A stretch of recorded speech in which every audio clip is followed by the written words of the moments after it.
বলতে চাচ্ছি কি, একটা ভেক্টর রাশিকে যদি আমরা দুইটা অংশে ভাগ করে চিন্তা করতে চাই, এই ধরনের জিনিসগুলোকে বলা হয় লম্বাংশ।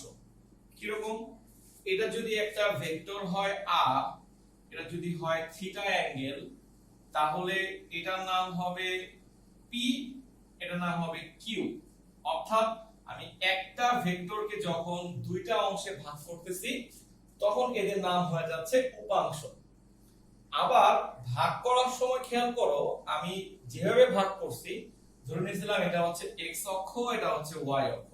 আমরা সবাই জানি যে এক্স অক্ষের উপরে ওয়াই অক্ষ লম্বভাবে থাকে। সো এইভাবে উপাংশ বের করাকে বলা হয় লম্বাংশ। ভেঙে বললে হয় লম্ব দিকে উপাংশ। এটাকে আমরা সুন্দর করে বলি লম্বাংশ। গত ক্লাসে তোমাকে বলতেছিলাম, আমরা যদি এই ধরনের কোনো ম্যাথ পরীক্ষায় পাই যে আর এর মানটা দেওয়া আছে আর থিটা দিয়ে দিছে, দিয়ে বললো পি কিউ বের করো, যখন তুমি দেখবা পি কিউ বের করতে বলতেছে, তার মানে ওরা বলতে চাচ্ছে তুমি আর কে ভেঙে চিন্তা করো। অর্থাৎ আর কে যদি ভাঙতেই হয়, এদের নাম হয়ে গেল উপাংশ। আরো সহজ করে যদি বলি, আমরা আগের ক্লাসে পড়ছিলাম দুইটা ভেক্টরকে যোগ করে যদি আর কে চিন্তা করা যায়, এটার নাম হচ্ছে লব্ধি। আর আজকে যদি ভাবি যে লব্ধিকে দুই ভাগ করে, তার নাম হয়ে যাচ্ছে দুইটা উপাংশ। এবং আমি দেখাইছিলাম যে আমি যদি এখন পি এর মান বের করতে চাই, কিভাবে বের করব? বলছিলাম না যে যেই মানটা বের করব সে হচ্ছে অজানা মান, আর আমরা আর এর মান বলতে দিয়ে দিছি, তাহলে আর এর মান জানি, তাহলে আরটা হচ্ছে জানা মান। আমরা সব সময় ফিজিক্সে যত জায়গায় আটকাবো এভাবে নিব জিনিসটা, অজানা বাই জানা। যেহেতু ওর মানটা বের করব, ও হচ্ছে অজানা মান, এটা হচ্ছে জানা মান, পি বাই আর করছি। খেয়াল করো, এখন আমাকে বলো এটা যদি একটা সমকোণী ত্রিভুজ হয়ে থাকে ও এ বি, তাহলে পি হচ্ছে ভূমি, আর হচ্ছে অতিভুজ। তাহলে ভূমি বাই অতিভুজ কি আসবে? cos theta. অতএব পি হচ্ছে আর cos থিটা। তাহলে এটাই আমার জন্য সূত্র হয়ে গেল একটা, যে পি সমান সমান হচ্ছে আর cos থিটা। কেমন? পি সমান সমান হলো আর cos থিটা। এখন যদি তোমার কেউ বলে যে তুমি কিউ এর মানটা বের করো,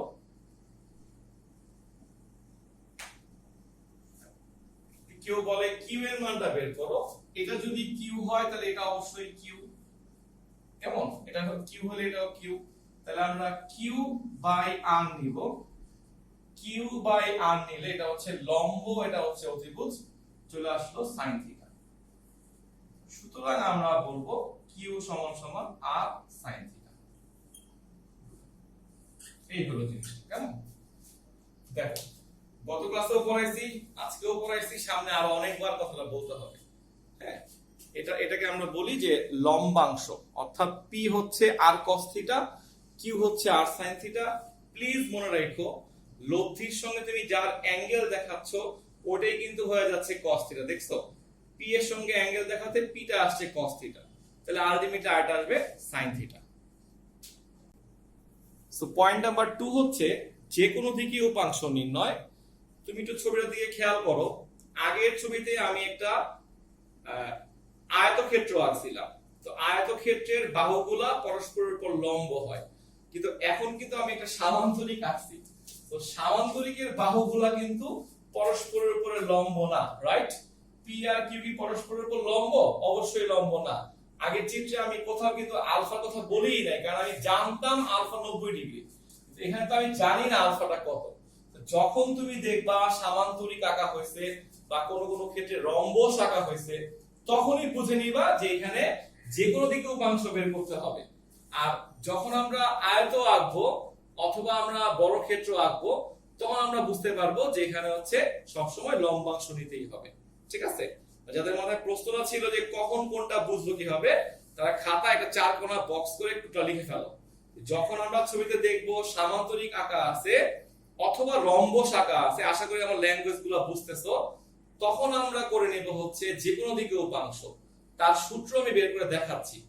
আর যদি কখনো দেখো যে না আয়তক্ষেত্র আর বড় ক্ষেত্র আঁকা আছে, তখন তুমি বুঝতেই পারবে এটা হচ্ছে লম্বাংশ নিতে হবে। এই সূত্রটার প্রমাণ করতে গেলে ম্যাথের একটা সূত্র লাগে, এটা তুমি ম্যাথ বইয়ে পড়বা, এটাকে বলা হয় সাইন সূত্র। যাদের অনেক আগ্রহ তারা লিখে রাখতে পারো, বাকি না লিখলেও চলবে। লিখো, আমি বলি। জিনিসটা হচ্ছে এরকম, কোন একটা বিন্দুতে যদি তিনটা ভেক্টর ক্রিয়াশীল হয়, তিনটা, কোন একটা বিন্দুতে যদি তিনটা ভেক্টর ক্রিয়াশীল হয়, তাহলে তাহলে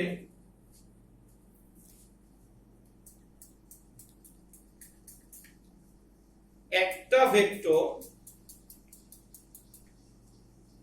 অপর ভেক্টর দ্বয়ের একটা ভেক্টর অপর ভেক্টর দ্বয়ের মধ্যবর্তী কোণের সাইনের সমানুপাতিক। একটা ভেক্টর যদি পি নেই, বাকি দুটা ভেক্টর হচ্ছে কিউ আর, তাদের মাঝখানের কোণের সাইনের সমানুপাতিক। কেমন? Sign beta. আবার আমি যদি এখানে কিউ নেই, গেস করো তো কি হবে? কিউ নিলে গেস করো কি হবে? পি এবং আর এর মাঝখানের কোণ, তাহলে সাইন থিটা। এই তো বুঝে ফেলছো। তাহলে গেস করো যদি আর নেই তাহলে কি হবে?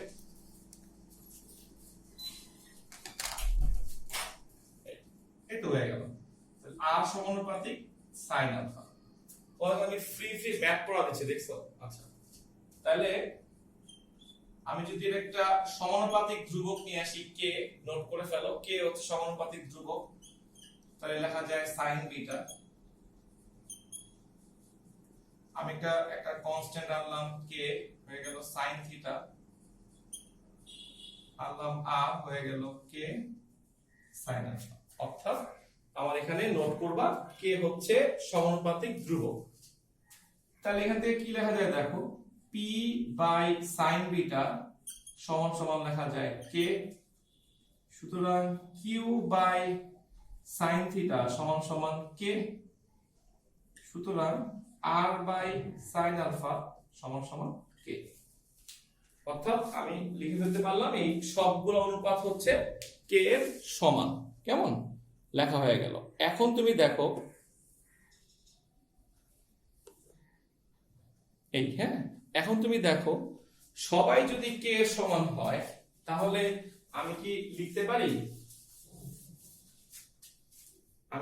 পারি যে পি বাই সাইন বিটা সমান সমান কিউ বাই সাইন থিটা সমান সমান আর বাই সাইন আর। ঠিক আছে না? এটা লেখা যায়। সুতরাং আমি যদি আরেকটু কাহিনী করি, যে এইটা সমান সমান এইটা ভাবি, তাহলে কি লেখা যায়? পি সমান সমান আর sine beta divided by sine alpha. অবশ্যই লেখা যায়। আবার যদি ভাবি এটা সমান সমান এইটা, তাহলে কিউ সমান লেখা যায় কি? আর sine theta divided by sine alpha. আর একটু পাকনামি করা যেতে পারে, আমি এটা মুছে ফেলি। কেমন? এটা লেখা হয়েছে আশা করি সবার। এটা মুছে ফেললাম। আর একটু পাকনামি করা যায়, সুতরাং পি সমান সমান লেখা যায় আর সাইন বিটা। দেখো আলফা কিন্তু পুরো কোণটা, তাই না? তাহলে আলফা মানে কি লেখা যায়? Theta plus beta. So sign theta plus beta. তোমার বইয়ে এটাকে সূত্র বানাতে সরাসরি, বুঝছো? সুতরাং কিউ লেখা যায় কি ভাবো তো? আর sine theta divided by sine theta plus এই। আমি চাইছিলাম তোমার সরাসরি লিখে দিতে, কিন্তু আমি জানি এরপর আমার কাছে 5টা কোশ্চেন আসবে যে কেমনে আসছে। হ্যাঁ, দেখা রাখলাম। যাদের ভাল লাগে তুলো। কি কিন্তু সমান বলে নাই, সমান বলতে মানে হ্যাঁ নেওয়া যায়, কিন্তু মানে আমাদের যে কোনো দিকে উপাংশের সূত্রটা হচ্ছে এভাবে বের করা হয়েছে। তোমাকে আমি বলি, শোনো, তোমাকে আমি বললাম একটু আগে, তোমাকে আর দেওয়া থাকবে এখানে, তোমাকে তো পি কিউ দেওয়া থাকবে না, তুমি পি বের করবা, কিউ বের করবা। সো তুমি যদি পি এর মধ্যে কিউ এর ঢুকায় রেখা দাও, তোমার ঝামেলাটা বেড়ে যাচ্ছে না? মানে আমি পি টাকে প্রকাশ করলাম আর এর সাহায্যে, কিউটাকেও আর এর সাহায্যে। তোমার বই খুলে দেখবা স্টার্টিং ইস্যুটা আছে, এই যে এটা লেখা আছে। আর প্রমাণটা তুলে রাখো। যদি মনে হয়,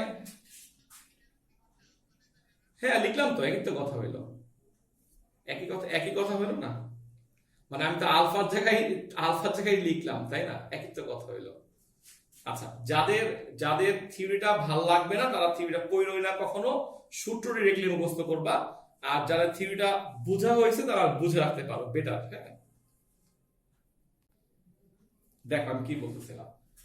এই যে আমি পি আর কিউটা বের করলাম, আমাদের সূত্রটা আমরা এভাবে মনে রাখবো কেমন? যখন আমরা পি বের করব, দেখো এখানে অ্যাঙ্গেলটা কিন্তু হচ্ছে উল্টা। উল্টা বলতে কি বুঝাইলাম? পি এর অ্যাঙ্গেলটা কিন্তু এখানে আসতেছে না, আসতে কারটা বিটা। আবার যখন আমি কিউ বের করব তখন কিন্তু অ্যাঙ্গেলটা হচ্ছে থিটা। অর্থাৎ একটু মনে রেখে হবে যে হচ্ছে সোয়াপ হয়ে যাচ্ছে। পি এর মান বের করতে গেলে উপরে তো আর থাকবেই, আর অ্যাঙ্গেলটা হবে উল্টাটা, কিউ এরটা, আর নিচে তো পুরো অ্যাঙ্গেলটাই হবে। আলটিমেটলি তুমি এটা আলফা লেখো, থিটা প্লাস বিটা লেখো, এই পুরো অ্যাঙ্গেলটা এটা বুঝে ফেললেই হয়েছে। আর কিউ যখন বের করবা তখন হচ্ছে উপরে অ্যাঙ্গেলটা হবে থিটা, থিটা প্লাস বিটা নিচে থাকতেছে। এভাবে পড়ে ফেলো জিনিসটা, তোমার তাহলে মনে রাখতে সুবিধা হবে। কেমন? পরীক্ষায় যদি এইভাবে একটা অঙ্ক দিয়ে বলে, জাস্ট বললো পি আর কিউ এর মান বের করো, তুমি তো দেখতেই পারতেছো এটা সামান্তরিক আঁকা হয়েছে। তো এখানে কোনোভাবেই তুমি ভাববা না লম্বাংশ, ভাবতে হবে এটা হচ্ছে যে কোনো দিকে উপাংশ। তো আমি সরাসরি লিখবো কিভাবে, দেখো পি সমান সমান উপরে হবে আর, আর জায়গায় কত আছে 20, 20 সাইন, বুঝছিলাম না? পি এর সময় অ্যাঙ্গেল হবে উল্টাটা, এইটা এটা ভুল না করলেই হইলো। কেমন? আর নিচে হবে 20 প্লাস 30, তুমি যদি বুঝো তাহলে একবার লিখবা 50। এখানে একটা অ্যানসার বের করবা, হবে এত নিউটন, কারণ আমার লব্ধির মান নিউটনে দেওয়া ছিল। সো আর এর মান এটা তো নিউটনে আসবে, মিটার হলে মিটারে আসতো। ঠিক আছে, metre per second metre per second. আশা করি সবাই এই জায়গাটা বুঝতে পারছো আমি কি বলতে চাচ্ছি। আর কিউ যখন বের করবা তখন উপরে হবে আর সাইন, তো কিউ বললে উল্টা অ্যাঙ্গেলটা হচ্ছে 20 ডিগ্রি, তাহলে 20 ডিভাইডেড বাই সাইন 50। এই হচ্ছে অ্যানসারটা। এখন নিজেকে প্রশ্ন করো তুমি পুরো জিনিসটা ক্লিয়ার হচ্ছে কিনা, তাইলেই হয়ে গেল। তাহলে আর কোনো অঙ্ক আটকাবে না ইনশাআল্লাহ। টপিকটার নাম হচ্ছে ত্রিমাত্রিক স্থানাঙ্ক ব্যবস্থা। ছবিটা আঁকবা, এক পাশে একটা সংজ্ঞা লেখো প্রথমে। হ্যাঁ, সংজ্ঞা হচ্ছে ত্রিমাত্রিক স্থানাঙ্ক ব্যবস্থায়, এভাবে লেখো, ত্রিমাত্রিক স্থানাঙ্ক ব্যবস্থায় তিনটি ধনাত্মক অক্ষ বরাবর, তিনটি ধনাত্মক অক্ষ লেখার পরে একটা ব্র্যাকেট দিয়ে লিখবা x, y, z। হ্যাঁ, তিনটি ধনাত্মক অক্ষ বরাবর, তিনটি ধনাত্মক অক্ষ বরাবর তিনটি একক ভেক্টর, তিনটি একক ভেক্টর যথাক্রমে, এখানে তিনটি একক ভেক্টর লিখে ভিতরে লেখো যথাক্রমে, এভাবে লিখবা আই ছোট হাতের অক্ষর, উপরে এই সাইনটাকে আমরা নাম দিব ক্যাপ চিহ্ন। ক্যাপ বাংলায় বলে টুপি, আমরা ইংলিশে বলি ক্যাপ চিহ্ন, আই ক্যাপ। কেউ কেউ আই হ্যাটও বলে, এই যে hat, H A T hat. I J K তিনটাই ছোট হাতের অক্ষর হবে এবং সবগুলো অক্ষরে ক্যাপ চিহ্ন দিবে একটা করে। তাহলে তিনটা ধনাত্মক অক্ষ x, y, z বরাবর তিনটি একক ভেক্টর যথাক্রমে i, j, k বিবেচনা করা হয়, বিবেচনা করা হয়। এদেরকে আয়ত একক ভেক্টর বলে, এদেরকে আয়ত একক ভেক্টর বলে। জিনিসটা বুঝো, একদম ক্লিয়ার কাট কথা। আজকের পর থেকে আই ক্যাপটা শুধুমাত্র এক্স অক্ষের জন্য। অর্থাৎ ধর আমি বলতে চাচ্ছি আমি এক্স অক্ষ বরাবর 4 মিটার গেলাম, আমি এক্স অক্ষ বরাবর 4 মিটার গেলাম, এই কথাটাকে আমরা নোট করব 4i ক্যাপ। খেয়াল রাখো এই যে আজকের পর থেকে মিনিংটা আমাদের ঠিক হয়ে গেল। এই 4টা হচ্ছে মান, আর আই ক্যাপটা আমাকে বুঝাবে তুমি কোন অক্ষ বরাবর গেছো। এক্স অক্ষ বরাবর গেলে আই লিখবা, ওয়াই অক্ষ বরাবর গেলে জে লিখবা, জেড অক্ষ বরাবর গেলে কে লিখবা। তুমি কোনোভাবে এটা চেঞ্জ করতে পারবা না, সবার জন্য সব বইয়ের জন্য ফিক্সড। আই মানে এক্স অক্ষ, জে মানে ওয়াই অক্ষ, আর কে মানে জেড অক্ষ। শুধু রয়ে গেল একটা কথা, কেন বলা হলো এটার নাম আয়ত একক ভেক্টর, এটা একটু পরে বলতেছি। আমরা সবাই একটা ছবি এঁকে ফেলবো এখন, ঠিক আছে, প্রমাণটা শেখার জন্য। আবারও বলতেছি, প্রমাণটা পরীক্ষায় আসবে না, তোমাকে মনের সান্ত্বনা দেওয়ার জন্য প্রমাণটা আমি দেখাচ্ছি। দেখো, তুমি একটা বিন্দু ধরবা, এটার নাম হচ্ছে পি, এটার নাম হচ্ছে এক্স কমা ওয়াই কমা জেড। আমরা সাধারণত জ্যামিতি করার সময় দ্বিমাত্রিক স্থানাঙ্ক দিয়ে ম্যাথগুলা করি, যে সবসময় ধরি পি এক্স ওয়াই, ত্রিমাত্রিকে ধরতে হবে এক্স ওয়াই জেড। এই হচ্ছে আমার ভেক্টরটা। এটাকে আমরা আজকে থেকে ছোট হাতের আর দিয়ে প্রকাশ করব। নেক্সট দিন বলবো এটার নাম হচ্ছে অবস্থান ভেক্টর, আলোচনা করবো আলাদা করে। এটাকে কর্ণ ধরে তুমি একটা সামান্তরিক দ্বারা করো, হ্যাঁ, তোমার সুবিধার জন্য। এটা যোগ করি, এটা এটা এটা সমান করে টান দাও, তারপর এটা যোগ করো, সামান্তরিক এঁকে ফেলো, সবাই নাম দিয়ে ফেলো, ও পি কিউ। সবাই আঁকো, এটা ছবি সুন্দর করে আঁকো।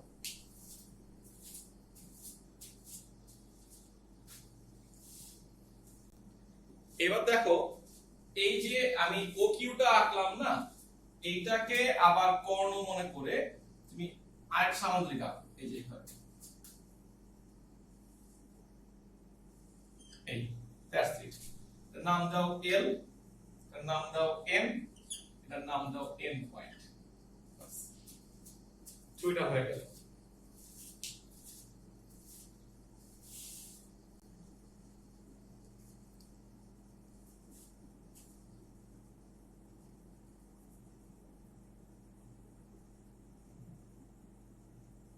ছোট হাতের আরটার নাম হচ্ছে অবস্থান ভেক্টর। এটা একটা ভেক্টর নির্দেশ করে, একটা বিন্দুকে বোঝানোর জন্য। আমরা নেক্সট দিন এটা আলোচনা করব, এটা শুরু করব ওখান থেকে, ঠিক আছে?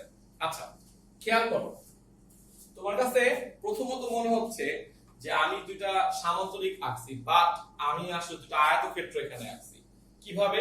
তোমরা যখন 3D ছবি আঁকবা কোন জায়গায়, 2D জায়গার মধ্যে, বোর্ড তো 2D জায়গা, বোর্ড তো কোনো 3 ডাইমেনশনাল জায়গা না, তখন কিছু নিয়ম আছে। এর মধ্যে একটা নিয়ম আমরা আজকে শিখতেছি, আমাদের একটাই লাগবে। সেটা হচ্ছে মনে রাখবা বা লিখে রাখবা যে দ্বিমাত্রিক স্থানাঙ্ক ব্যবস্থায় যেটাকে সামান্তরিক দেখানো হয়, দ্বিমাত্রিক স্থানাঙ্ক ব্যবস্থায় যেটাকে লিখছো, দ্বিমাত্রিক স্থানাঙ্ক ব্যবস্থায় যেটাকে সামান্তরিক আঁকা হয়, ত্রিমাত্রিক স্থানাঙ্ক ব্যবস্থায় তা হচ্ছে একটা আয়তক্ষেত্র। ত্রিমাত্রিক স্থানাঙ্ক ব্যবস্থায় তা হচ্ছে একটা আয়তক্ষেত্র। কিভাবে দেখাচ্ছি আমি,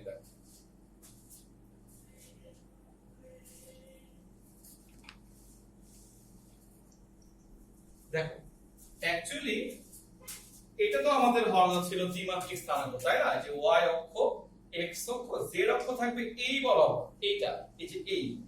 কিন্তু আমাদের বোর্ড তো ত্রিমাত্রিক না, এজন্য আমরা জেডটাকে এই দিকে আঁকছি। সো দ্বিমাত্রিক ক্ষেত্রে এইদিকে আঁকছি, তাহলে অ্যাকচুয়ালি এটা কেমন ছিল? তুমি যখন এটাকে সোজা করবে এইভাবে, কারণ আমাকে তো এই বরাবর আনতে হবে, তাই না? একটু কল্পনা করা শিখো। যখন আমি এটাকে এইদিকে মোচড় দিব, এটা চলে আসবে এই বরাবর, ধাক্কা লেগে এটা চলে যাবে এই বরাবর, তাহলে এটাকে একটা আয়তক্ষেত্র হয়ে যাচ্ছে না?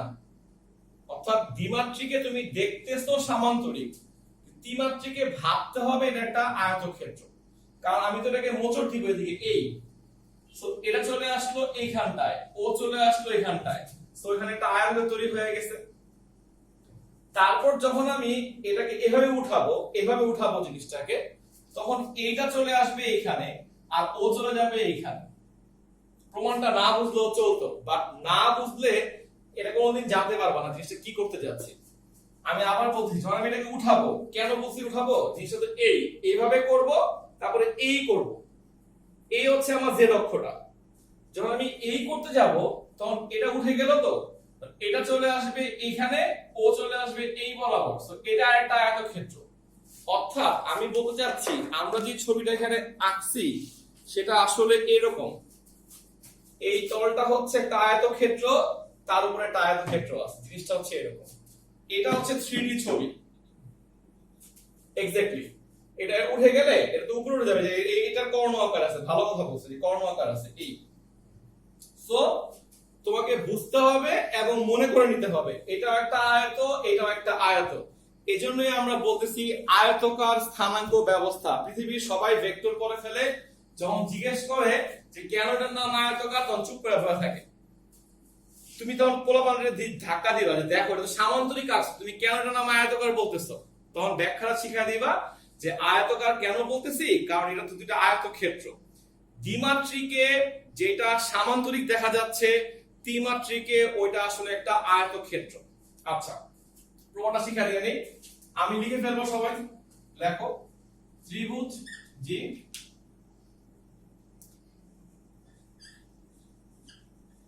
এটা আয়তক্ষেত্র হচ্ছে না, দেখো তুমি যখন তুমি এটাকে সোজা করে ফেলবা, এটা চলে আসবে এই বরাবর, তাই তো এক লম্বায় চলে আসবে, তো ওর ধাক্কায় তো এটাও চলে আসবে এখানে, তাহলে আয়তক্ষেত্র হচ্ছে না?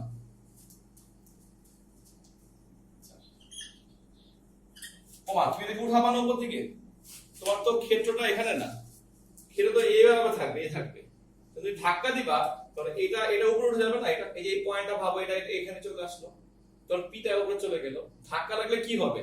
এটা তো নড়তেছে, নড়বে, এটা এটা চলে যাবে এখানে, ও চলে যাবে এখানে, তাহলে আয়তক্ষেত্র হচ্ছে না? ডেফিনেটলি বলবো একটু পরে, এখন বলবো না। আচ্ছা, ও পি কি এর ত্রিভুজ দাও, জাস্ট ত্রিভুজ দিয়ে এখানে ত্রিভুজ ডটা অ্যাপ্লাই করো সবাই। কি লেখা যাবে? ওপি ওপি সমান সমান লেখা যায় ও কিউ প্লাস কিউপি। কেমন? ওপি সমান সমান লেখা যায় ও কিউ প্লাস ওপি, ও কিউ প্লাস কিউপি। আচ্ছা, তারপর দেখো তো এই ও কিউ রে কি লেখা যায়? ও এল প্লাস এল কিউ, ও এল প্লাস এল কিউ। এই আবার দেখো ও কিউ রে কি লেখা যায়? ও এল প্লাস এল কিউ। এবার আর কিছু করব না, সাজায় লিখবো, জাস্ট ও এলটা অক্ষ বরাবর আছে ওকে রেখে দিচ্ছি। দেখো এটা এল কিউ হইলে এল কিউ এর জায়গায় ও এম লেখা যায়, তাই না? এটা একটা আয়তক্ষেত্র কিন্তু মনে রাখো, বিপরীত বাহুগুলো সমান, সো এটাকে ও এম লেখা যায়। আবার পি কিউ এ লেখা যায় ও এন লেখা যায়, দেখো মানে ওটা তো একটা আয়তক্ষেত্র। কিউ পি এ লেখা যায়, দেখো ও এলটাকে আমি ও এল রাখছি, এল কিউটা আমি লিখছি ও এম, এই দেখো ও এম লিখছি, কারণ একই তো। ও এল কে দরকার নেই তোমার লেখা, আমার তো এটা অক্ষ বরাবর আছে, তুমি দেখো আমি সবগুলো মান অক্ষ বরাবর নিয়ে আসছি। এটা নিয়ে আসছি জেড অক্ষে ছিল, এটাকে আমি এই অক্ষে নিয়ে আসছি, এটাকে আমি এই অক্ষে নিয়ে আসছি, বুঝতে পারছো? আচ্ছা, এবার একটু সাজায় লিখতে পারো তুমি চাইলে। সুতরাং ওপি সমান সমান, প্রথমে এক্স অক্ষের নামটা লিখি O M plus O N plus O L. Okay, এইবার ফাইনালি ওপি কে আমরা প্রকাশ করতেছি ছোট হাতের আর দ্বারা। আবারও বলতেছি ওর নাম হচ্ছে অবস্থান ভেক্টর। নেক্সট ক্লাস শুরু হবে ওর কাছ থেকেই, ঠিক আছে? আর ও এম টা কোন অক্ষ বরাবর আছে? এক্স অক্ষ বরাবর। তুমি একটা মান ধরে নাও যে এই বরাবর মানটা হচ্ছে এক্স, আমরা লিখবো এক্স আই। দেখো কি লিখছি, দেখছো? আজকের পর থেকে এটা একটা মিনিংফুল কথা চলে আসতেছে। এক্স আই মানে এক্স একটা মান, সেটা কোন অক্ষ বরাবর? এক্স অক্ষ বরাবর। সো ও এন কে আমরা লিখবো ওয়াই জেড, ওয়াই জেড, এটাকে লিখবো আমরা জেড কে। এইটা আমরা ফাইনালি মুখস্থ করে ফেলবো সূত্র হিসাবে, এবং লিখে ফেলবো এটার নাম হচ্ছে ত্রিমাত্রিক স্থানাঙ্ক ব্যবস্থায় অবস্থান ভেক্টরের রাশিমালা। নোট করে ফেলো, ত্রিমাত্রিক স্থানাঙ্ক ব্যবস্থায় অবস্থান ভেক্টরের রাশিমালা। অবস্থান ভেক্টরের মান নির্ণয়, মান নির্ণয় করতে গেলে একটু লিখে দেই, দেখো এই আমি লিখবো সমকোণী ত্রিভুজ সমকোণী ত্রিভুজ OPQ হতে পাই। জাস্ট এই লাইনটাই অনেকে বুঝে না যে এটা আবার সমকোণী ত্রিভুজ কেমনে হইলো, ওই যে দেখাইলাম না, অনেকে বুঝছো, দেখো জিজ্ঞেস করে আমি বলে ফেলছিল, এই যে দেখো এইটা জিনিসটা এটা লম্ব না, এটা একটা লম্ব, তো তাহলে এটা এটা কি ভূমি না, তাহলে এটা লম্ব না, এটা এটা যদি তুমি এই বরাবর চিন্তা করো, এখানে চিন্তা করো, এখানে এই বরাবর চিন্তা করো, তাহলে OQ টা হচ্ছে ভূমি, QP টা হচ্ছে লম্ব, জাস্ট এই যে এটা হচ্ছে QP আর এটা হচ্ছে OQ, এই লম্ব হইতেছে। সো আমরা বলতে পারি এটা সমকোণী ত্রিভুজ। সমকোণী ত্রিভুজ হইলে আমরা লিখতে পারি OP স্কয়ার, পিথাগোরাস অ্যাপ্লাই করলাম, OP স্কয়ার সমান সমান OQ স্কয়ার যোগ QP স্কয়ার। আমাদের সময় এই প্রমাণগুলো পরীক্ষায় আসতো, বুঝছো, এটা 2 নাম্বার, এটা 2 নাম্বার, 4 নাম্বার প্রমাণ করতে পারলে 4 পাইতাম আমরা। সো এবার দেখো এটা যদি OQ হয় তাহলে এটা তো আর এরকম বাঁকা না, এটাও তো এরকম একটা অতিভুজ, তাই না, এরকম না জিনিসটা, এরকম তো, এই যে OQL। সো OQ কে লেখা যায় OL স্কয়ার যোগ LQ স্কয়ার। আমাদের সময় যখন এই প্রমাণটা আসতো আমি প্রমাণগুলো পারতাম না, বুঝছো, আমি খালি এতটুকু বুঝছিলাম ক্লাসে। তা আমার এক বন্ধু বলছে কি ঝামেলা করার দরকার নাই, তুই এই প্রমাণটাই করবি, সবগুলোকে স্কয়ার করে দিবি, তাহলে মিলে যাবে। দেখো মিলতেছে না, আমার বন্ধুটা অনেক ভালো ছিল, দেখছো, ওকে এটা বুঝো নাই। এই দেখো OQ স্কয়ার মানে কি লেখা যায়, OL স্কয়ার যোগ LQ স্কয়ার। তুমি এটাকে তো এভাবে না ভেবে এভাবে ভাববা, তাই না, ত্রিভুজ সমকোণী ত্রিভুজ এটা। ওকে ওকে, তাহলে মানগুলো বসাও। OL এর জায়গায় OL রাখো, LQ এ লেখা যায় OM,